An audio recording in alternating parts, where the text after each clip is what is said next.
నేను గతంలో చెప్పిన రాష్ట్ర అధ్యక్షుడిగా ఉన్నప్పటి ఇప్పటివరకు కూడా భారతీయ జనతా పార్టీలో కమిట్మెంట్ తో పనిచేసే కార్యకర్తలు, పార్టీ కోసం పనిచేసే కార్యకర్తల వర్గం అంతా ఓన్లీ మోడీ వర్గం మాత్రం. నేను మా ఇంటర్నల్ మీటింగ్ లో కూడా చాలా సందర్భాలు చెప్పిన, బండి సంజయ్ వర్గం అని చెప్పి బండి సంజయ్ కోసం పనిచేస్తే కూడా దానికి క్షమించే ప్రసక్తే లేదు. వ్యక్తి కోసము గ్రూపులు కట్టేవారికి అది బండి సంజయ్ కోసం పనిచేసినా ఎవరి కోసమైనా పనిచేస్తే వాళ్ళకి టికెట్ 80% ఇవ్వం. పార్టీ కోసం పనిచేయాలి. ఈయన ఎక్కడి నుంచి వచ్చినా, నీకు ఎన్ని నిధులు ఇచ్చినా, భారతీయ జనతా పార్టీలో ఈ వర్గం ఆ వర్గం ఉండదు. ఎవరు అనుకుంటే వాళ్ళ మూర్ఖత్వం. ఒక్కడి జెండా కోసం పనిచేయాలి, పార్టీ కోసం పనిచేయాలి. వ్యక్తి కోసం పనిచేస్తే పార్టీలు ప్రోత్సాహం ఉండే ప్రసక్తి లేదు. నా కోసం పనిచేస్తా ఉండదు, ప్రసక్తి లేదు. దాన్ని ఎప్పుడు ప్రోత్సహించము, దాన్ని అనుమతించము. దాన్ని హుజాబాద్ నియోజకవర్గంలో కరీంనగర్ పార్లమెంట్ లో ఆ పద్ధతి పోయింది. ఎక్కడ లేని సమస్య ఇక్కడికి వస్తున్నది, ఎక్కడ లేని సమస్య ఇక్కడికి వస్తున్నది. కానీ ఎవరైనా కూడా ఎవరి రాజకీయ భవిష్యత్తు మనం కష్టపడి ఇప్పుడు గట్లంటే బండి సంజయ్ కి పార్టీకి హుజరాబాద్ లో తక్కువ ఓట్లు రావాలని కొంతమంది పనిచేసారు. వాళ్ళ టికెట్ ఇవ్వమంటారా? చెప్పు, ఇవ్వమంటారా వాళ్ళ టికెట్లు? వీళ్ళంతా కష్టపడి పనిచేశారు. వీళ్ళు ఏ వర్గం? ఈయన ఎవరి ద్వారా జరిగిండు? ఈయనకి ఎదిగిస్తున్న నిధులు, వీళ్ళకి ఎదిగిస్తున్నా, వీళ్ళకి ఎదిగిస్తున్న నిధులు అసలు నాకు వర్గాలు తెలియదు. నాకు కార్యకర్తలు తెలుసు తప్ప ఇప్పుడు చేరినప్పుడు నేను అంతా యాక్టివ్గా లేను. నేను ఎవరికో నాకేం తెలుస్తుందన్న, నాకు ఎవరు అసలు పనిచేస్తున్నా. ఇప్పుడు ఈజీఎస్ దేశంలో ఏ ఎంపీ, మీరు నమ్మరు, ఏ ఎంపీ కూడా ప్రతి గ్రామ పంచాయతీ 5 లక్షల నుంచి 20 లక్షలు ఇచ్చినటువంటి ఒక ఎంపీ నాకు చూపెట్టారు. మీరు కరీంనగర్ పార్లమెంట్ లో ఎన్ని గ్రామ పంచాయతీలు ఉంటే అన్ని గ్రామ పంచాయతీలకు సరే ఒక 10-20 గ్రామ పంచాయతీ టెక్నికల్ ప్రాబ్లం వలన ఇవ్వలేకపోయినాం. ప్రతి గ్రామ పంచాయతీకి 5 లక్షల నుంచి 20 లక్షల వరకు ఈజీఎస్ నిధులు ఇచ్చింది నేనే. ఇప్పుడు ప్రారంభోత్సవాలు చేస్తున్నాం. మేము ఒక్కొక్క మండలానికి 1.5-2 కోట్ల నిధులు ఇచ్చినాం. అన్ని కలిపి ప్రారంభోత్సవాలు చేస్తున్నాం. మీరు చూస్తున్నారు. మీరు ఎంపీ ల్యాడ్స్ కూడా ఎవరు వస్తారు, నిన్న కూడా ఇచ్చిన, అంతమంది తనకిచ్చిన, ఎవరు వచ్చినా అందరికి. అవి దేనికోసం మనకు కావాల్సింది ఎవరు గెలవాలి? పార్టీ కోసం కష్టపడ్డటువంటి ఇలా ఇది కార్యకర్తల ఎలక్షన్స్ అన్న, వాళ్ళు పార్టీ కోసం కష్టపడి గెలిపించారు. ఆ గెలిపించలను మళ్ళా వాళ్ళు ప్రజాప్రతినిధి చేయాల్సిన బాధ్యత మా మీద ఉంటుంది. లేకుంటే మా దానంత మూర్ఖత్వం ఇంకోటి ఉండదు. సిఆర్ఎఫ్ ఫండ్స్ 800 కోట్ల రూపాయలు తెలంగాణ రాష్ట్రానికి వస్తే సిఆర్ఎఫ్ ఫండ్స్ 219 కోట్ల రూపాయలు తెలంగాణ కరీంనగర్ వరకు వచ్చిన. ఇది వాళ్ళు చెప్పారు. మొన్న ఉస్నాబాద్లో కోమటిరెడ్డి వెంకటరెడ్డి గారే చెప్పారు. 219 కోట్ల రూపాయలు ఓన్లీ కరీంనగర్ పార్లమెంట్ నియోజకవర్గం చేసినాం. ఇప్పుడు మళ్ళా 100 కోట్లు వస్తున్నాయి. ఈ దఫా మళ్ళా 150 కోట్లు మళ్ళీ వస్తున్నాయి. గ్రామీణ సడక్ యోజన హైయెస్ట్ పైసలు ఇక్కడ వరకు వస్తాం. మీరు రోడ్లు చూస్తున్నారు. ఏ కమ్యూనిటీలు ఎవరికి కావాలన్నా బోర్లు కావాలి. మొన్న సమ్మర్ లో దాదాపు 800లకు పైగా బోర్లు ఎంచినాం.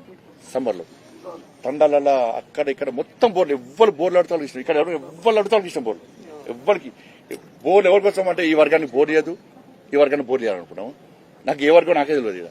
ఎవరు ఏ వర్గం ఇప్పుడు నాకేది వాళ్ళకి ఎదురు నాకేం తెలుస్తుంది. కాబట్టి నేను మళ్ళీ అప్పగిస్తున్నా. కొంతమంది గిరిగీసుకొని బండి సంజయ్కే పూజ చేస్తా అంటాడనుకో, వాళ్ళ అవుట్ రాసిపోయారు. వాళ్ళ భవిష్యత్తు అవుట్ ఎందుకు ఇస్తాం? టికెట్ ఎందుకు ఇస్తున్నా? ఇప్పుడు నాకు సపోర్ట్ చేసి బండి సంజయ్ వర్గమే అని ఇవ్వాలన్నా కూడా టికెట్ ఇయ్య. మోడీ వర్గం అనాలి, పార్టీ కోసం పనిచేస్తా ఉండాలి. ఇది క్లారిటీ. ఇది ఇప్పటికైనా కొంచెం అటు ఇటు ఉంటే మీరు పార్టీ జెండా కింద రావాలి. నా కోసమే పనిచేస్తారు కానీ ఇంకోటి కోసమే పనిచేస్తారు కానీ పార్టీ జెండా కింద రండి.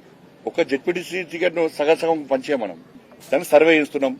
మనకు కావాల్సింది ఇలా మెజార్టీ మనకు గెలవాలి. అన్ని పీఠాల్లో మనం కైవసం చేసుకోవాలి. ఎందుకంటే అభివృద్ధి చేసింది మనం, నిధులు తీసుకొచ్చింది మనం, కష్టపడేది మనం. 20,000 సైకిల్ అంటే ఈ మామూలు విషయం కాదు. దానికి ఎంత తెరవడానికి ఎంత కష్టపడడం నాకు తెలుసు, ఎంత మందిని ఒప్పించడం నాకు తెలుసు. ఇదే బాధలు తెలుసుకోవాలి, కష్టాలు తెలుసుకోవడం మనం చేస్తున్నాం. మనం ఇలా మోడీ అయినాక మోడీ కిట్స్ కోసం ప్రయత్నం చేస్తున్నాం. మనం నేను నంబర్ నువ్వు పోతే బట్టలేవా నా పిల్లలకు, బటన్స్ లేవు. ఇప్పుడు నేను ఏసీపీ మాధవ్ చూసినాం, కింద చెప్పులు లేవు. ఇక్కడ మొత్తం చినిగిపోయింది, డ్రెస్ మొత్తం చినిగిపోయింది. ఒక తృప్తి వాళ్ళకు, అరే సైకిల్ వచ్చింది నాకు, పోదాం స్కూల్కి పోదాం. ఈ పేదరికం గురించి మంచి ఆలోచన చేస్తుంది తప్ప ఇంకేంటంటే ఈ రాజకీయాలు, ఇంకెవరో రాజకీయాలు, చిల్లర రాజకీయాలు ఇవన్నీ. కానీ జెండా కింద రావాలి, అందరు గెలిపిస్తాను. నేను ఈసారి కష్టపడి పనిచేసిన ప్రతి కార్యకర్త, కరీంనగర్ పార్లమెంట్ లో ప్రతి కార్యకర్తను పక్క పోటీ చేస్తాము. సర్వే ప్రకారం టికెట్లు ఇస్తాము, పోటీ చేస్తాము. అందరినీ గెలిపించే పూచినది అన్ని ఇలా బయట ఇదంతా కష్టపడేది. ఇప్పుడు దేనికోసమన్నా, ఎవరికోసమన్నా? నేను ఎంపీ గెలిచినా ఇంకెన్ని సంవత్సరాలు, ఇంకా 4 సంవత్సరాల దాకా ఏముంటది? కానీ ఎందుకు కష్టపడుతున్నాం? ఇవాళ 3 రోజులు ఢిల్లీలో ఉంటున్నా, దేశం మొత్తం తిరుగుతున్నా, 4 రోజులు కరీంనగర్లో ఉంటున్నా. దేనికోసం? కార్యకర్త కోసం ఉంటున్నాం మనం.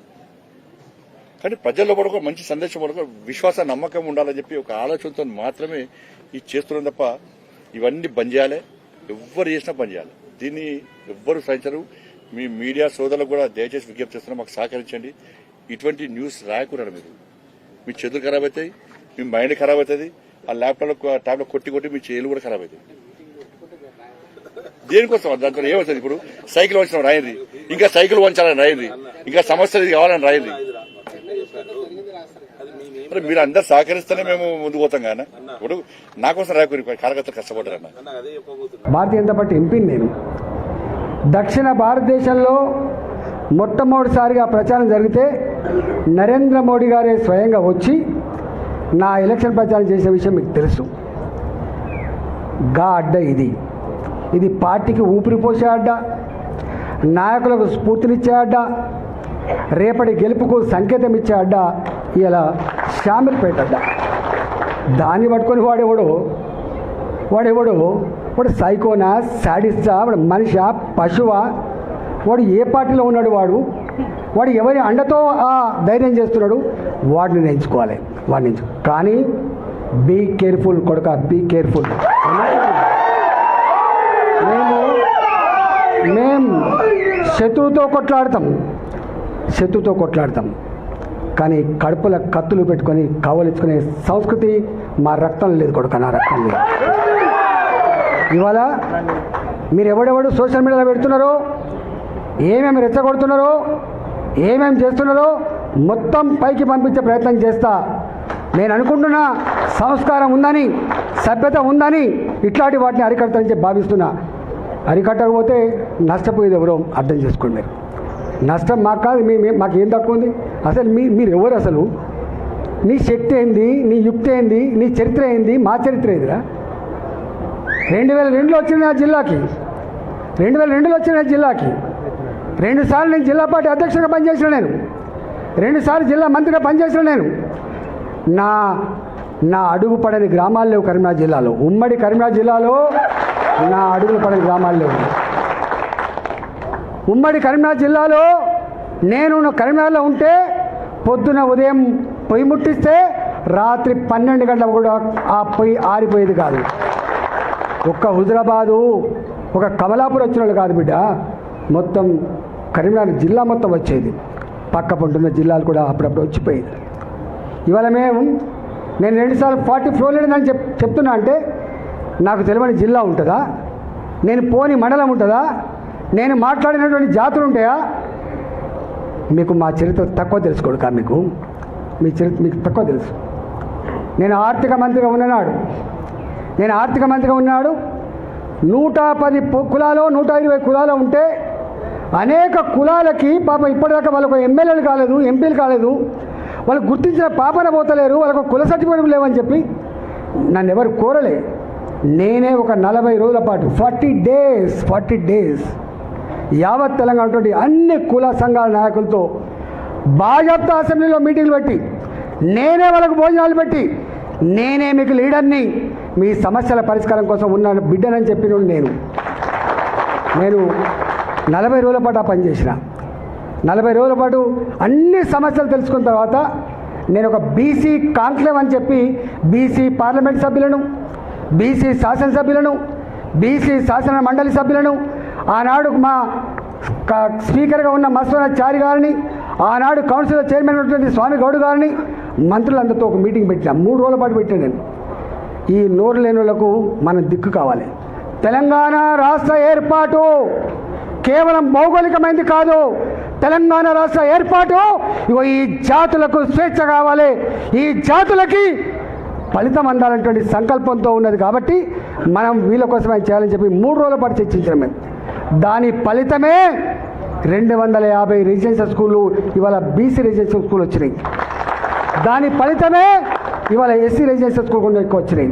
దానికి ఫలితమే ఎస్టీ రెసిడెన్షియల్ స్కూల్ వచ్చినాయి. దాని ఫలితమే 78 కులాలకు ఆత్మగౌరవ భవనాలు వచ్చినాయి. ఇక్కడ వెలమ హాస్టల్ అంటూ ఉండే, గౌడ హాస్టల్ ఉండే, పద్మశాలి హాస్టల్ ఉండే, కొన్ని పెద్ద కులాలకు మాత్రమే ఉండే. అలాంటి వాళ్ళకు కూడా ఇక్కడ ఉండాలని చెప్పి, పేదవాళ్ళకు ఉండాలని చెప్పి 78 కులాలకు ఆత్మగౌరవ భవనాలకి జాగలు ఇచ్చి ఇలా జీవోలు ఇచ్చినటువంటి దాంట్లో ఈటల రాజేంద్ర అనుకుంటారు. గుర్తుపెట్టుకోండి, ఈటల రాజేంద్ర చరిత్ర గది. ఈటల రాజేంద్ర గారు ఎన్నడూ నా వార్త పేపర్లో వస్తుందా రాదా, నా వార్త టీవీలో వస్తుందా రాదా, నాకు ఈ సోషల్ మీడియా అంటే ఎందుకు తెలియదు. నేను ఇప్పుడు చూడండి, నేను దానికి అడిక్ట్ అయినోడు ఏమైపోతున్నాడు కదా, కానీ వాటిని చూసుకోవడం కాదు. ఈ సోషల్ మీడియా గివిటి చూసి మురిస్టోని అంతకంటే కూడా కాదు. ఇవాళ మళ్ళీ చెప్తున్నా, ఎప్పుడు కూడా ధీరుడు వెనుదిరిగాడు గుర్తుపెట్టుకో, ధీరుడు వెనుదిరిగాడు గుర్తుపెట్టుకో. అది సందర్భం అయితే రియాక్ట్ అవుతాడు, సందర్భం అయితే బయటికి వస్తాడు, సందర్భం అయితే మాత్రమే మాట్లాడతాడు. భరిస్తాం, ఎక్కడ భరిస్తాం? మీరెట్లయితే భరించలేక ఇక్కడికి వచ్చిండ్రో మీ అంతరాత్మను నేను అర్థం చేసుకున్నా. నేను మళ్ళీ చెప్తున్నా మీకు, హుజురాబాద్ గడ్డ మీద రేపు ప్రతి ఊళ్ళో మన వార్డు మెంబర్ ఉంటాడు. హుజురాబాద్ గడ్డ మీద నా సర్పంచ్ ఉంటాడు హుజురాబాద్లో. ఎందుకంటే ఒక్కరోజుతో బంధం కాదు, అది 25 ఏళ్ళ బంధం. అది నన్ను నమ్ముకొని ఉన్నారు మీరు.